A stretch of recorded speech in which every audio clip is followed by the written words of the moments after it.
زاده مخصوصا راهبرشان حافظ محبوب خلق قدم قربان پذیرایی میکنیم و تشکر میکنیم که در این چهاربینی ما اشتراک دارند.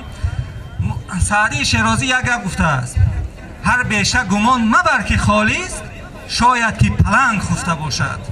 و همین طور هم هست. ببینید بعضا ستاره هایی هستند که بعدی در شبکه های اجتماعی 70,000 80,000 100,000 لایک یا که همون و این محبوب کسب میکنند، دیگر نظرشان زمین نمیگیرد.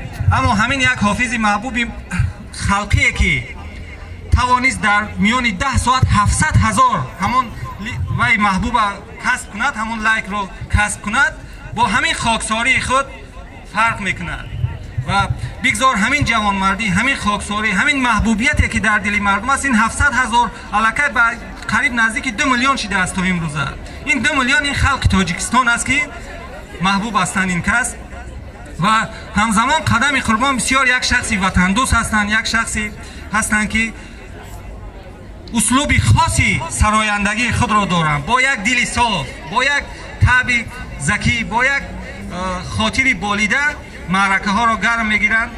اگه قدم قربان هم خوش آمدید میگیم و با استفاده از فرصت برای این با قربانوف قدمرود گلمدویچ برای اشتراک فعالانه در چهاربینی های فرهنگی و فراغتی، ترغیب و تشویق غایه های وطن پرستی و ارج گذاشتن و احترام نمودن به آیین‌نامه و برنامه حزب خلق دموکراتی تاجیکستان همین سپاسنامه سرفراز گردانیده می شود.